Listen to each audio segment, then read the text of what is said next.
Ma'am, dun sa hearing, last hearing on Pogo sa November 26, sino po mga ipapatawag? Kabilang pa rin po ba si Alice Guo? Yes, kabilang pa rin po si Guo Huaping at yung iba niyang mga co-accused, sina Cassandra Leong, sino pa ba yung ating iimbitahin sa grupo nila? And of course, Tony Yang at yung mag-amang Tony Yang mula sa Cagayan de Oro, Pogo Hub, at yung mag-ama na naaresto naman dun sa Cebu, Pogo Hub. Ma'am, can you share us kung ano yung mga bagong information na na-gather nyo tungkol sa mga espiya dito sa ating bansa? Siguro po, abangan na lang dun sa susunod at huling pagdinig. Pero gaya ng nabanggit ko kanina, doon ay balak po namin i-tie up yung loose ends na nabitin pa nung nakaraang hearing. Yung mga explosive na revelations doon sa Al Jazeera interview na finalo up po ng aming Zoom interview doon sa isang nakasama ni Shi Zhejiang doon sa bilangguan sa Thailand. At syempre, yung ding misteryosong persona ni Mary Ann Maslog. Pero ma'am, nagkaroon ba kayo ng communication doon sa nakadetain sa Thailand? Kay si Zhejiang? Shi Zhejiang.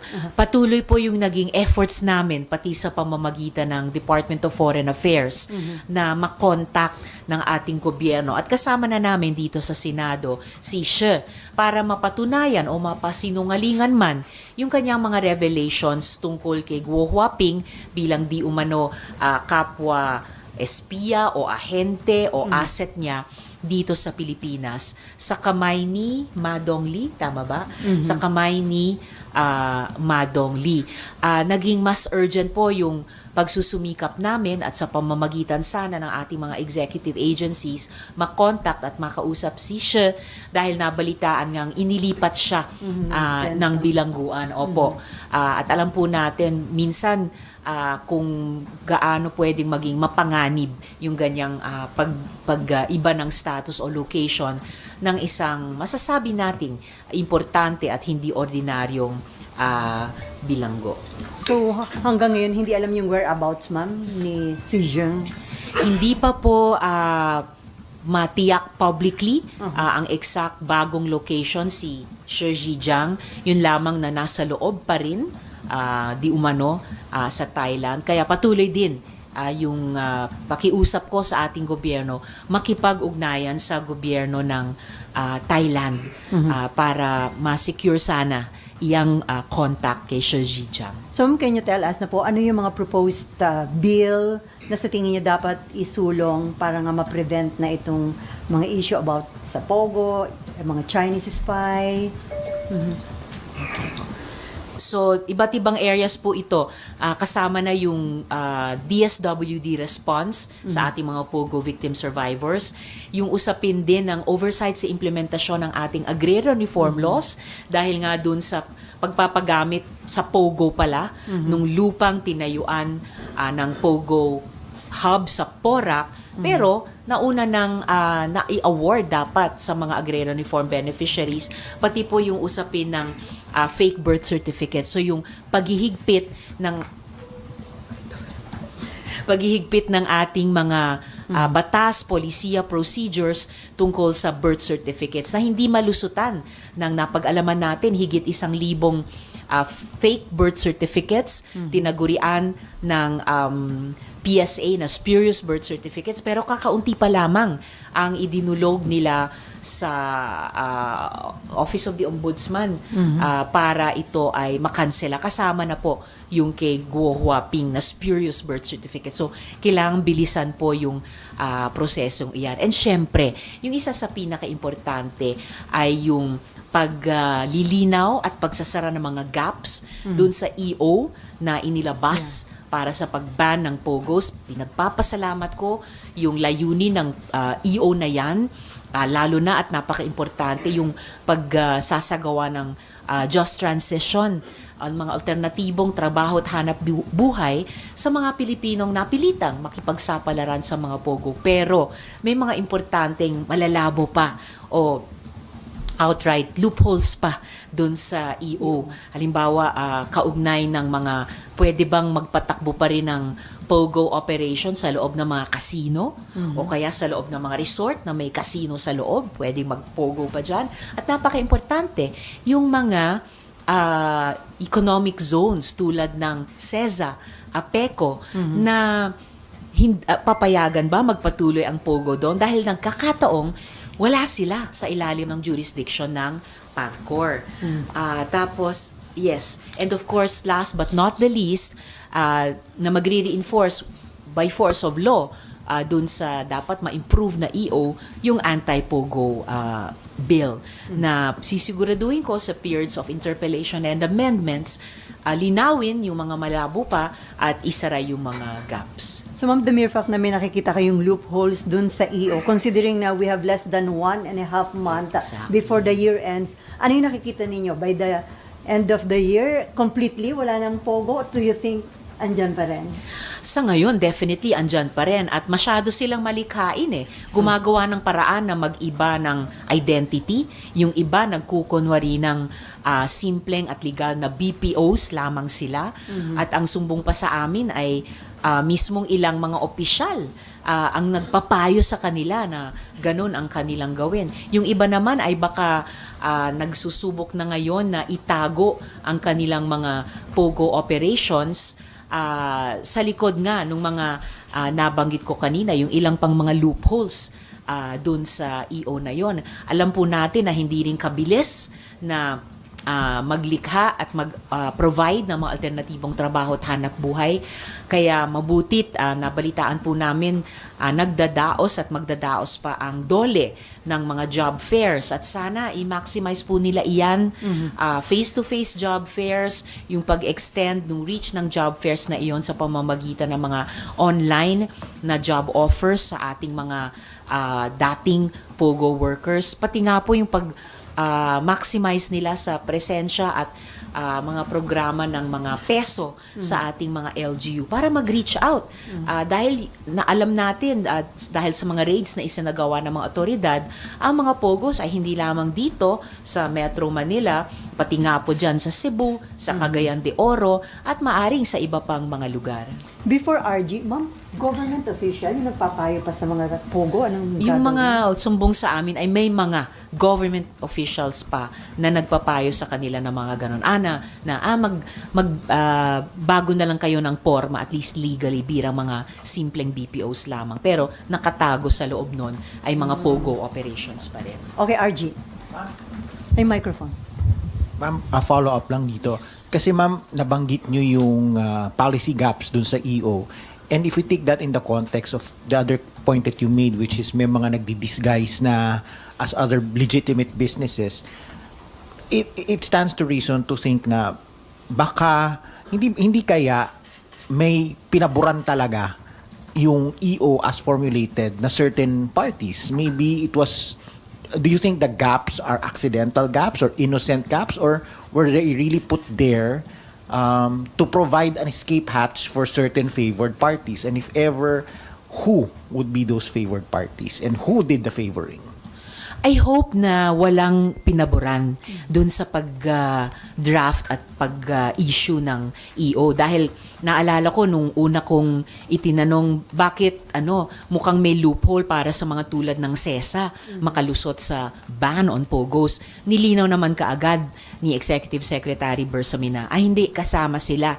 In fact, meron kaming hiwalay pang issuance mula sa Office of the President o Office of the ES, particular para sa CESA. So, hopefully, walang balak o nagkataong pinaboran. Pero, it still stands to reason na mayroong gaps at mayroong mga malalabo pa dun sa current na formulation ng EO. So, sana, iwas to nila, linawin nila, whether dun sa aktual na EO or sa paglabas ng dagdag pang EO para wala talagang lusot yung mga POGO sa anumang forma, sa anumang pangalan para sa kanilang patuloy na operasyon. May nagbanggitin po sa amin sa isang budget plenary yata na or was it the a confirmation hearing na 2 weeks before nung deadline na December 31 ay talagang puspusan yung mga operations para siguruhin walang pogo na matagumpay na makakalusot dun sa deadline. Ma'am, ipapatawag niyo po ba yung mga nabanggit sa inyong pangalan ng mga isinusumbong na nagko-coach pa dun sa mga pogos who want to disguise themselves? So, will they be the subject of your investigation? Wala po kasing naibigay sa aming pangalan talaga. Yun lamang fenomeno na yun na, merong mga opisyal, pati government officials di umano, na sila mismo nagpapayo sa mga pogo operators na lumusot sa ganoong paraan. Pero, pinublicize ko na kaagad para mag-serve ng warning. Kung totoo yan, at alam nila kung sino sila, tigilin nila yan. Ma'am, what offense would they be committing by coaching these people? Kasi it's one thing for the company's own private lawyers to do the advising. That's their Right. job. But if it's the regulators doing the advising, that's that's a collusion or something of sort. Totoo. Well, itatanungin ko sa mga abogado sa legislative staff ko, ano ba yan? Obstruction of justice ba yan?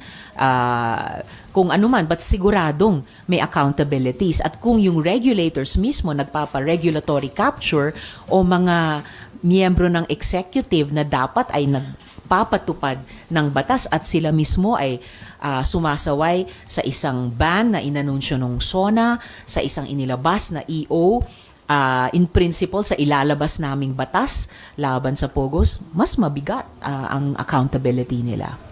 Ma'am, kahapon, di ba, si DILG Secretary John Vic Rimulya, he said na may mga pogo na nagre-register nga bilang mag-open ng resort o kaya restaurant para disguise yon para makapag-operate pa rin ng pogo. Tama po, bukod nga sa resorts, yung iba ay nagbibihis na parang restaurants.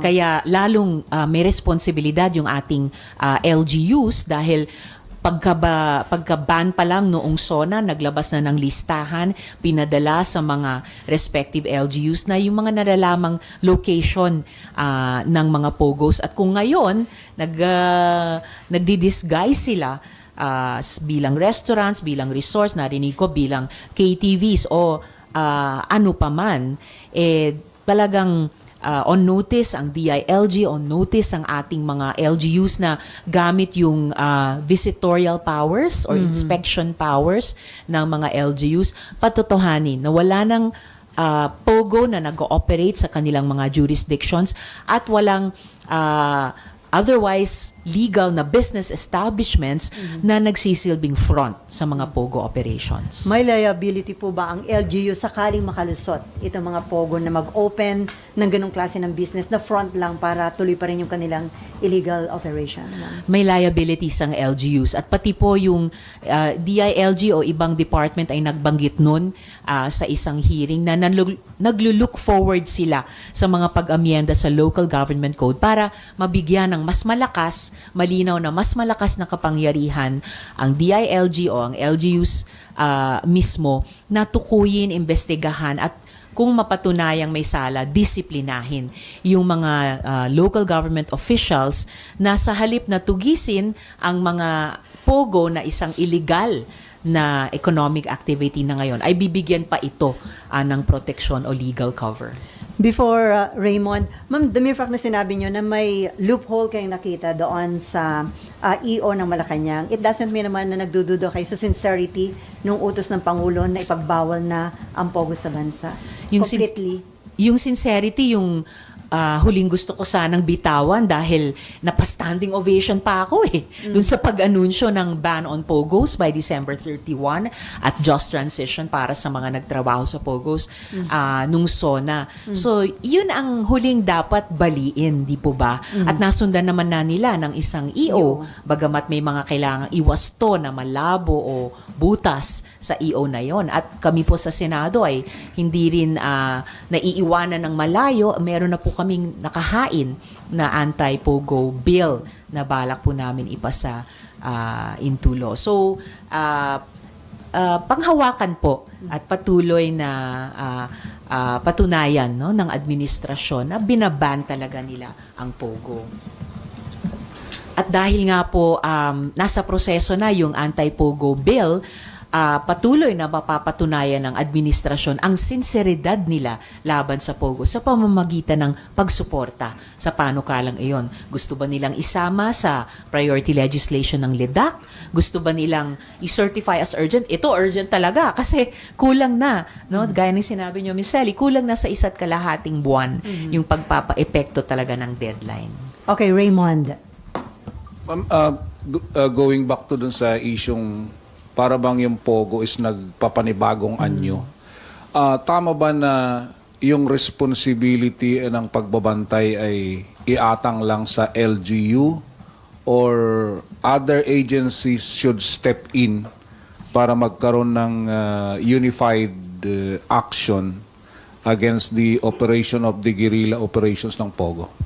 Other agencies have stepped in at kaya nakita natin itong nakaraang mga buwan bago pa inanunsyo yung ban ng SONA, yung pagkilos ng PAOK na nagsilbing bilang isang coordinating agency o lead agency dun sa interagency nila at humingi at nagpataw ng koordinasyon sa pagitan ng iba't ibang ahensya sa mga raids, sa pag-rescue sa mga victim survivors, sa pag-facilitate ng pag-uwi o deportation ng mga dayuhang na-rescue o na-aresto na either victim survivors o perpetrators. At mukhang i-institutionalize nila ito dahil sa isang hearing din nabanggit na mayroong interagency task force na magpapatuloy sa pagpapatupad ng ban na ito.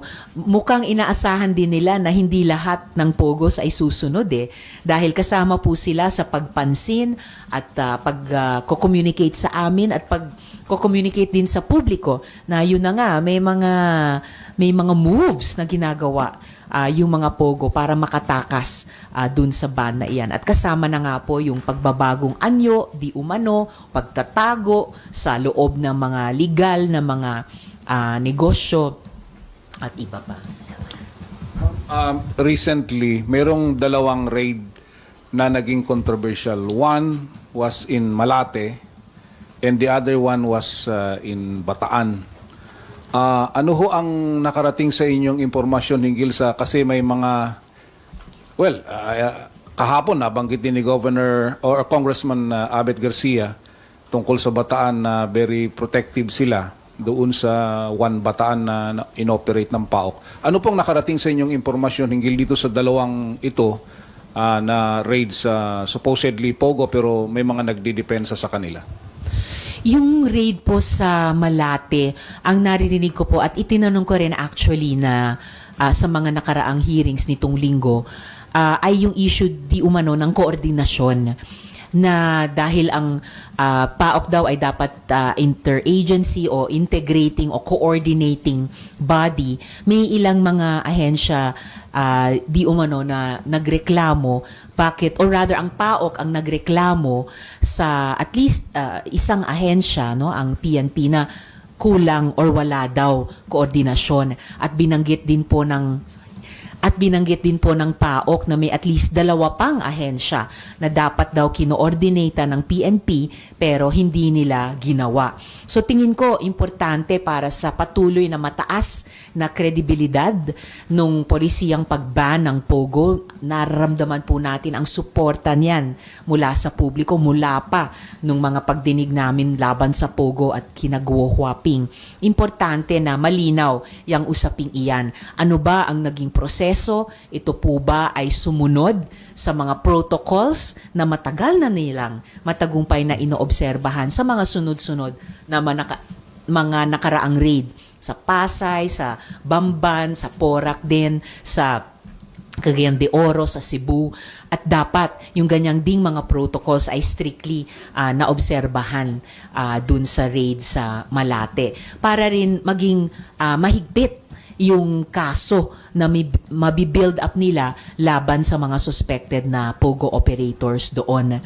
Doon naman sa Bataan at syempre naman bilang kinatawan doon sa distrito nila ay ni-raise ito hindi lamang sa mga pagdinig pero pati sa confirmation hearing, dahil nga ganun din, yun yung pinaka naging mabigat na reklamo, ay hindi daw sinunod yung tamang proseso, yung klase ng warrant na dala sa raid, mga inireklamong pang-aabuso o pagmamalupit, hindi umanong pagpapakita ng respeto sa mga tao doon, pati daw na yung mga di umanong ni-rescue ay hindi naman totoong biktima ng human trafficking. So, at sinabi din ito ni Sec John Vic Remulla ng DILG, sila mismo ay nag-iimbestiga dito at ayon sa kaniya, mismo si Presidente daw ay nagsabing, alamin ko anong nangyari dyan, hopefully hindi naman suspension no sa mga raids sa ibang suspected POGO hubs dahil nga umiiksi ang panahon bago yung deadline. Meron ding impormasyon na importanteng klaruhin na sa mga nakaraang raids no na nagkaroon ng mga reklamo pero merong kasamang na aresto doon na mga personahe na kilalang mga scam personalities, scam operators sa ibang mga bansa dito sa Asia o sa ASEAN region. Kasi kapag mapatunayan yan, di mabibigyan ng pruweba o justification yung mga pag-raid. No? Ganun pa man, kahit yon ay mapatunayan, yung presensya ng mga scam operators na mga dayuhan sa mga raids na ito dito sa Pilipinas, importante pa rin o lalong importante na mapatunayan na walang irregularidad dun sa proseso ng pag-raid.